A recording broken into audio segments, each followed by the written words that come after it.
इस दुनिया का हर बड़ा से बड़ा छोटा से छोटा बिजनेसमैन क्या कर रहा है? अब सेल किसकी होती है? या तो प्रोडक्ट की सेलिंग होती है या तो सर्विस की सेलिंग होती है। बिजनेसमैन वही है जो कुछ ना कुछ बेचता हो, कुछ ना कुछ सेल करता हो, राइट। सेल करने के आधार पे, सेल करने की कैटेगरी के अनुसार लोगों को अलग अलग बिजनेसमैन बोला जाता है। जैसे दुकानदारी से जो बेचते हैं उनको हार्डकोर सेल, फ्रेंचाइजी से जो बेचते हैं उसको फ्रेंचाइजी सेल, और डायरेक्ट जो बेचते हैं उनको डायरेक्ट सेल। ये एक आर्ट है, कला है, और जिसको ये सेलिंग की आर्ट आ गई वो इंसान कुछ भी बेच सकता है। मेनली ये सीखना होता है कि ये सेल कैसे होता है। कई लोगों की प्रॉब्लम क्या है कि वो लोग डायरेक्ट सेलिंग इंडस्ट्री को कुछ अलग समझते हैं। वो सेलिंग करता है हमेशा एक ही तरीके से। अब कई लोगों को लगता है कि डायरेक्ट सेलिंग अलग काम है, नहीं है, बिल्कुल ये ट्रेडिशनल बिजनेस जैसा ही है। ट्रेडिशनल बिजनेस में वही होता है जो हम लोग करते हैं। कैसे समझना? इस दुनिया के अंदर हर बिजनेसमैन जीवन में किसी न किसी प्लान को लेके मार्केट में आता है। जैसे एक जूता वाला है, उसका प्लान क्या है? शूज। कपड़े वाला है, उसका प्लान क्या है? कपड़े। सब्जी वाला है, उसका प्लान क्या है?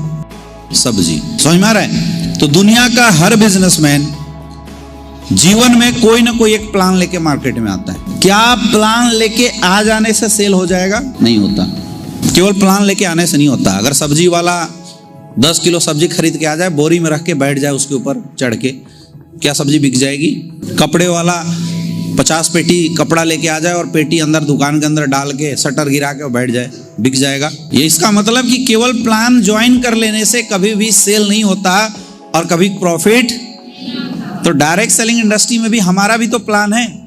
हमारा प्लान क्या है? 150 आयुर्वेदिक प्रोडक्ट और 70 करोड़ की बिजनेस अपॉर्चुनिटी। हम में से बहुत सारे ऐसे लोग हैं जिनको ऐसा लगता है कि अगर हम इस बिजनेस में जुड़ गए, हमने ज्वाइन कर लिया, हमने प्लान ले लिया, इसका मतलब हम सफल हो जाएंगे, जबकि ऐसा होने वाला नहीं है। सब्जी वाला सब्जी खरीद के ले आने भर से सब्जी बेच के अमीर नहीं बन जाता। उसको क्या करना पड़ता है? सबसे पहला काम अपना प्लान शो करना पड़ता है। सब्जी वाले को भी अपना प्लान शो करना पड़ता है, कपड़े वाले को भी अपना प्लान शो करना पड़ता है, जूते वाले को भी अपना प्लान शो करना पड़ता है, आइसक्रीम वाले को भी अपना प्लान शो करना पड़ता है। इस दुनिया का हर बिजनेसमैन जब कोई एक नया प्रोडक्ट बनाता है या कोई भी प्लान लेके मार्केट में आता है, तो जो सबसे पहला काम वो करता है वो यही करता है, अपना प्लान शो करता है। आपने देखा होगा सब्जी वाले सारे सब्जी निकाल के बोरी बिछा देंगे और उसके ऊपर ढेर लगा देंगे। इधर आलू का ढेर, इधर गोभी का ढेर, इधर टमाटर का ढेर, और तराजू लेके बैठ जाते हैं। What they are doing? वो क्या कर रहे हैं? अपना प्लान शो कर रहे हैं। कई सब्जी वाले आपने ऐसे भी देखा होगा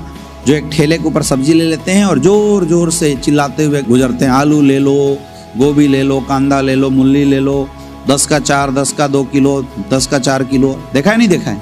वो क्या कर रहा है? सेल नहीं कर रहा है, अभी प्लान दिखा रहा है। थोड़ी चिल्लाने से बिक जाएगा। अगर ऐसा होता तो एक राउंड मारता, चिल्लाता, गायब हो जाते सारे आलू, पैसा गिर जाते तुरंत।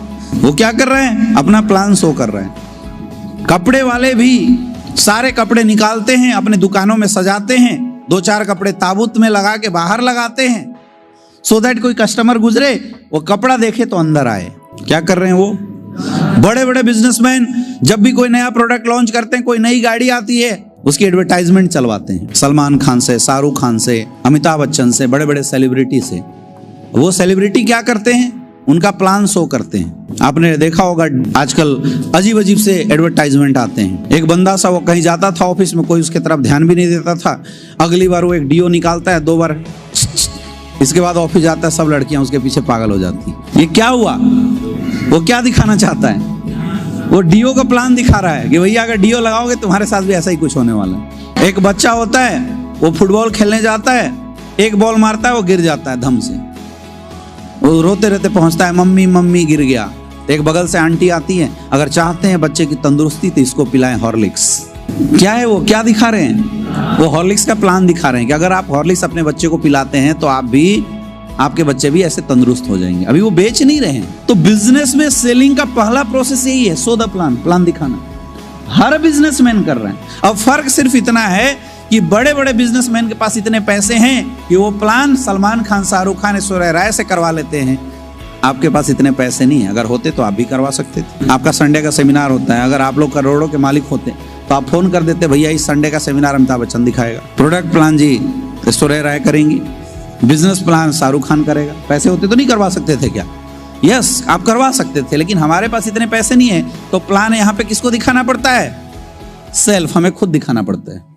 यही तो अंतर है, बाकी मोड में कोई अंतर नहीं है। वो भी प्लान दिखा रहे हैं, कपड़े वाला भी प्लान दिखाता है, जूते वाला भी, सब्जी वाला भी, और हम भी, हमें भी प्लान दिखाना। इसीलिए बार बार आपका अपलाइन बोलता है so the plan, so the plan. हम सब करते हैं लेकिन सो द प्लान नहीं करते, फिर हमें लगता है कि हमारा रिजल्ट अच्छा क्यों नहीं आ रहा है। अगर आपको बड़ा काम करना है तो आपको ज्यादा से ज्यादा प्लान दिखाना पड़ेगा। और यहाँ खास बात क्या है, जो जितना ज्यादा प्लान दिखाएगा उसका बिजनेस उतना बड़ा होगा। पहले लोग दुकानों का सिस्टम चलाते थे, फिर आप देखते होंगे बाजार का सिस्टम आया। ये बाजार क्यों लगाए जाते हैं? क्योंकि बाजार में एक साथ 5,000 6,000 लोग इकट्ठा होते हैं, तो 2 घंटे के अंदर 6,000 लोगों के बीच में प्लान दिखाया जाए, इसलिए बाजार का सिस्टम लगाया गया। फिर अभी आप देखते हैं मॉल का सिस्टम आ गया। पहले छोटू की परंपरा होती थी, एक दुकान में 4 छोटू होते थे। अगर आप कपड़े देखने गए, दुकानदार बुलाता है छोटू आजा, चल मैडम को यार साड़ी दिखा। अब 4 छोटू 4 मैडम को 4 साड़ी दिखा रहे, 1 घंटे में 100 साड़ी दिखाए तो 400 प्लान हुआ, तो 2 4 10 साड़ियां बिक जाती थी। ये कैलकुलेशन होता था दुकानदारों का।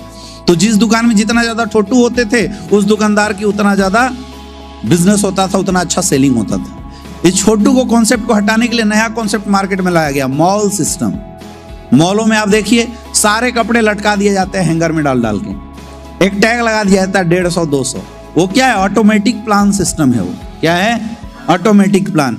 क्योंकि दुकान के अंदर लिमिटेशन है। अगर 150 महिलाएं अगर दुकान में चली गई तो 10 छोटू मिलकर 150 महिलाओं को प्लान नहीं दिखा सकते। लेकिन मॉल के अंदर 5,000 भी लोग चले गए तो 5,000 लोग हर एक प्रोडक्ट को देखेंगे, यानी ज्यादा नंबर ऑफ प्लान होगा। इसलिए मॉलों का जो सेल होता है वो दुकानदारों से ज्यादा अच्छा होता है। बेस क्या है? यहाँ कितना ज्यादा प्लान दिखा पाते हैं। यहाँ ये नहीं पूछ रहा है कि कितना सेलिंग होता है, टोटली डिपेंड करता है सेलिंग कि आप कितना नंबर ऑफ प्लान दिखाते हैं। इसलिए हमेशा हमारे बिजनेस में भी बोला जाता है so the plan, so the plan, so the plan. हम लोग क्या करते हैं? हम सब करते हैं लेकिन प्लान ही नहीं दिखाते, और फिर हम 4 दिन बाद निगेटिव हो जाते हैं, सर मेरा चेकवा नहीं बन रहा है। कोई फर्क नहीं पड़ता आप प्लान कैसे दिखाते हैं, सिर्फ एक बात से फर्क पड़ता है, आप कितने ज्यादा लोगों को प्लान दिखाते हैं, मैक्सिमम नंबर ऑफ प्लान। सो यह है पहला काम। लेकिन क्या प्लान दिखा देने से सेल हो जाएगा? आप किसी कपड़े के शोरूम में जाते हैं, क्या कभी ऐसा हुआ आप पहुंचे, हाँ वो लाल वाले कपड़ा निकालना दे देना, ऐसा कभी हुआ? या जितने कपड़े आपको दिखाया छोटू ने, सारे कपड़े आपने खरीदे क्या? इसका मतलब सिर्फ प्लान दिखाने से रिजल्ट नहीं आते। तो आपको भी, आप जाके अगर किसी को प्लान बता रहे हैं तो जरूरी नहीं कि वो आपके साथ जुड़ जाएगा, आपका प्रोडक्ट ले लेगा। जब भी बिजनेस के अंदर हम अपने प्रोडक्ट प्लान लोगों को दिखाते हैं तो लोगों के दिमाग में उस प्लान को लेके ऑब्जेक्शन होते हैं। हर जगह ये नियम है। आप सब्जी वाले के पास जाते हो, जरूरत आपकी, सब्जी वाले के पास जाते हो, वो सारा प्लान निकाल के बैठा हुआ, आप पूछते हो भाई साहब आलू कैसे रेट बताया, टमाटर कैसे रेट बताया, गोभी कैसे रेट बताया, भिंडी कैसे रेट बताया, क्या हम तुरंत खरीद लेते हैं? हम क्या बोलते हैं? कितने में लगाओगे? ये कितने में लगाओगे क्या है? ये उसके सेल का ऑब्जेक्शन है। आप कपड़े खरीदने जाते हैं, 10 कपड़े 20 कपड़े दिखा दिया, एक कपड़ा आपको पसंद आया, क्या आप लेके आ जाते हैं? वहां भी बोलते हैं भाई साहब कितने में दोगे, फटेगा तो नहीं, क्या गारंटी इसकी कलर नहीं निकलेगी? ये सब क्या है? ये उसके सेल में उठने वाले ऑब्जेक्शन है। दुनिया के हर धंधे में ऑब्जेक्शन होता है, हर बिजनेस में ऑब्जेक्शन होता है। आपने भी तो कई सेल्समैनों को मना किया होगा। आप ट्रेनों में घूमने जाते हैं, बहुत सारे सेल्समैन अपने अपने प्रोडक्ट लेकर आपके पास आते हैं। क्या सारे सेल्समैन का प्रोडक्ट आपने खरीद लिया? आप डेली 50-100 हजारों एडवर्टाइजमेंट देखते होंगे। क्या हर एडवर्टाइजमेंट को देखने के बाद लिंक पे क्लिक करके आपने प्रोडक्ट खरीद लिया? नहीं खरीदा ना, आपने रिजेक्ट किया, नहीं किया। वैसी जरूरी नहीं है कि आपका हर एक प्लान दिखने वाला इंसान आपके प्लान को एक्सेप्ट करके आपको प्रोडक्ट खरीद लेगा। आपको भी ऑब्जेक्शन को हैंडल करने सीखना पड़ेगा। सब्जी वाले के पास हम जाते हैं, सब्जी वाले को सब कुछ अच्छा लग गया, लेकिन हमने लास्ट में एक ऑब्जेक्शन डाल दिया, भैया आलू कैसे? उसने बोला 25 रुपये। हम बोलते हैं भाई 20 का लगा लो। बोलते नहीं बोलते? तो ये 20 का लगा लो क्या है? ये 20 का लगा लो उस आलू के धंधे का ऑब्जेक्शन है। अब सही से आलू कौन बेच पाएगा? वो बिजनेसमैन बेच पाएगा जिसको इस प्रश्न का जवाब देने आता हो और जो इस ऑब्जेक्शन का सॉल्यूशन निकाल के अपने कस्टमर को सेटिस्फाइड कर दे। अगर आपके धंधे में उठने वाले ऑब्जेक्शन का आप सही से सॉल्यूशन दे पाते हैं और आपके सॉल्यूशन से आपका गेस्ट सेटिस्फाइड हो जाता है तो सेल कन्वर्ट हो जाता है, और अगर सेटिस्फाइड नहीं होता है तो सेल खत्म हो जाता है। नहीं होता है सेल, हर जगह यही नियम चलता है। समझ में आ रहा है? अब आलू वाले को आपने बोला भैया 20 का लगा लो, तो एक तो आलू वाला ऐसा है, सब्जी वाला, जो बोलेगा अरे भाई साहब नहीं मिल सकता, निकलो। क्या आप खरीदोगे उसके पास से आलू? नहीं खरीदोगे। लेकिन वही दूसरे आलू वाला है, वो बोलता है माई बाप क्या बात करते हैं, 22 की तो मेरी खरीदारी है, अगर मैं 20 का लगा लूंगा तो मेरे घर परिवार बच्चे खाएंगे कैसे? और भाई साहब एक राज की बात बताऊं, आज मंडी का भाव 22 का था, कल तो मंडी का भाव होगा 35 का, यानी कल जो आलू मिलेगा वो 40 से कम मिलने वाला नहीं है। तो मैं तो बोलता हूं आप 1 किलो की बात छोड़ो, आज ही 2 किलो लेके जाओ, क्योंकि आज 2 किलो आपको 50 रुपए में मिल जाएगा, कल 2 किलो आपको 80 रुपए में खरीदना पड़ेगा। आप बताइए 2 किलो दे दें 1 किलो दे दें? उसने सही जवाब दिया। आपको बात समझ में आ गई? भाई बात तो सही बोल रहे हैं, आज ही खरीद लेते हैं। हम बोलते हैं ठीक है भाई, ये ले 50 रुपया 2 किलो दे दे, कल 30 रुपया क्यों फालतू देंगे? तो सेल वही कर पाता है जो कस्टमर द्वारा उठने वाले ऑब्जेक्शन का सही सॉल्यूशन देकर उनको सेटिस्फाइड कर पाए। आप भी अगर किसी को प्लान देने जाते हैं और प्लान देखने के बाद वो बंदा ज्वाइन नहीं करता, इसका सीधा मतलब यही है कि आपने उसके दिमाग में उठने वाले ऑब्जेक्शन का सॉल्यूशन सही नहीं दिया। और जिसको ये ऑब्जेक्शन का सही सॉल्यूशन देना आ गया और वो अपने प्रोस्पेक्ट को सेटिस्फाइड कर पाया, वो बंदा सेल कर जाता है, और जो नहीं कर पाया उसकी सेलिंग नहीं होती। तो यहाँ सीखने की जरूरत यह है कि हम अपने प्रोफेशन में उठने वाले ऑब्जेक्शन का सही सॉल्यूशन कैसे दे पाए। अगर हम अपने प्रोफेशन में उठने वाले ऑब्जेक्शन का सही सॉल्यूशन देना सीख गए तो मुझे लगता है आप जिसको भी प्लान दोगे उसका रिजल्ट जरूर निकाल के लाओगे। राइट? यही तो आपको टेक्निक सीखना है। यही टेक्निक हमारे पास नहीं है, इसलिए हम प्लान देते हैं लेकिन बिना ज्वाइनिंग के वापस आ जाते हैं। जब मैं काम करता था तो मेरा रिजल्ट रेशियो था 1/1 का। मेरी रिकॉर्ड थी कि मैं जिसके पास बैठ गया या तो वो सुसाइड करता था या तो ज्वाइन करता था, दूसरा ऑप्शन मैंने आज तक छोड़ा ही नहीं। हम ऐसे काम करते थे। मेरा रिकॉर्ड था, पूरे मेरे ग्रुप में मेरा रिकॉर्ड था कि अगर अमित दुबे सर किसी के पास बैठ गया तो पक्का आज उसका मर्डर होना ही होना है, किसी भी उपाय में वो छूटने वाला नहीं है। अब हम लोग ऐसा क्यों करते थे? हम ऐसा इसलिए कर पाते थे कि मुझे अपने बिजनेस के ऑब्जेक्शन का सही सॉल्यूशन देना आता है। आपने देखा होगा बहुत सारे ऐसे बिजनेसमैन होते हैं जो खास करके महिलाओं के प्रोडक्ट बेचते हैं। आप उनके पास जाओ और बार्गेनिंग करने में अगर कोई तोड़ है तो वो महिलाओं का कोई तोड़ नहीं है। तो वो अगर बताएंगे 150 का तो महिलाएं सीधे बोलते भैया 25 का लगा लो। अभी एक बहुत बड़ी सेलिब्रिटी है, हम लोग शॉपिंग करने गए तो मैंने देखा कि वो मतलब 8-10 हजार का बैग खरीद रहे हैं, उसमें बार्गेनिंग करने में लगी हुई है। तो मैं निकल के पूछा कि आप ये बताइए कि आपको बार्गेनिंग करने से क्या मिला? लास्ट में उसने 500 रुपए छोड़ दिए, तो इससे क्या मिला? टाइम भी हमारा वेस्ट हुआ। बोला आपको नहीं पता, संतुष्टि मिलता है बार्गेनिंग से।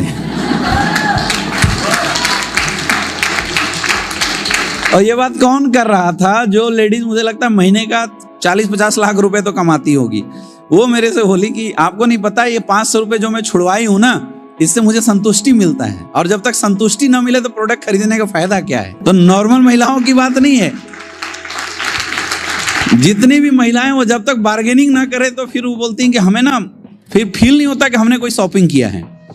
और जो जितना ज्यादा बार्गेनिंग कराए वो अपने आप को उतना बड़ा शहंशाह समझता है। तो अक्सर आप जैसे आप वाराणसी में जाएंगे गदौलिया मार्केट के अंदर, वैसी आपके यहाँ भी ऐसी एकाध मार्केट ही होगी। तो वहाँ के सेल्समैनों ने महिलाओं के अनुसार अपने आप को अडॉप्ट किया। जब जाते हैं वहाँ पे अगर कोई चुनरी खरीद रहा है सपोज दैट, तो सीधे दाम बताएंगे उसका 2500 रुपया, जबकि वो है 150 की।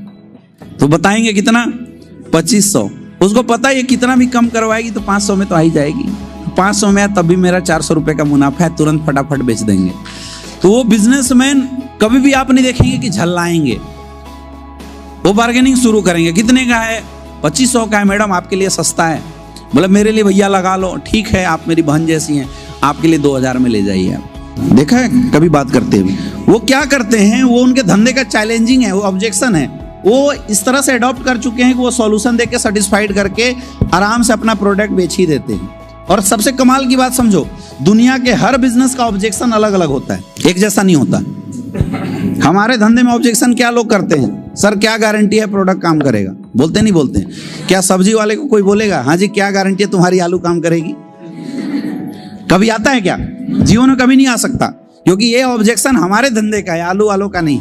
ये और हर धंधे का अलग अलग होता है। कपड़े के बिजनेस का ऑब्जेक्शन अलग होता है, जूते के बिजनेस का ऑब्जेक्शन अलग होता है। होने वाले ऑब्जेक्शन का सही सॉल्यूशन देना आ गया तो हमारा हर प्रोफाइल, हर प्रोस्पेक्ट सेल में कन्वर्ट हो सकता है, राइट। तो हमें टैलेंट यही तो सीखना है कि आप अपने धंधे में उठने वाले लोगों के सवाल का जवाब कैसे दे के लोगों को सेटिस्फाइड कैसे कर पाते हैं। अगर आप सही बिजनेस तब माने जाएंगे जब आप लोगों के दिमाग में उठने वाले हर सवाल का सही तरीके से जवाब देना सीख जाएंगे। अगर सीख गए तो समझ लो कि आपका काम हो गया। यही टैलेंट हमें सीखना होता है फॉलोअप में। जब हम फॉलोअप करते हैं तो फॉलोअप का मतलब ही यही होता है लोगों के जो डाउट हैं, ऑब्जेक्शन है, उसका सॉल्यूशन देकर सेटिस्फाइड करना। जो सेटिस्फाइड कर जाएगा उसकी रिजल्ट आ जाती है। आपने अक्सर देखा होगा एक इंसान का फॉलोअप आप करते हो, रिजल्ट नहीं आता, लेकिन अप्लाइन करता है, रिजल्ट आ जाता है। देखा है नहीं देखा है? क्यों आ जाता है? Same product, same company, same पे आउट, सब कुछ सेम है, तो अप्लाइन के फॉलोअप से रिजल्ट कैसे आ गया? आपसे क्यों नहीं आया? डिफरेंस कहाँ है? ये डिफरेंस है सवाल का जवाब देने में। अप्लाइन इतना टैलेंटेड है कि उसके सवाल का जवाब देकर उसको सेटिस्फाइड करके उसको कन्वर्ट कर लेता है। आपके अंदर अभी इतना टैलेंट नहीं है कि आप लोगों को कन्वर्ट कर सके। लेकिन अगर ये टैलेंट अगर आपको आ जाए तो क्या आप हर सेल को कन्वर्ट कर सकते नहीं कर सकते? यस या नो? यही है हमारा छठा चैप्टर, यही है हमारा चैप्टर नंबर 6, जिसको हम बोलते हैं ऑब्जेक्शन सॉल्यूशन।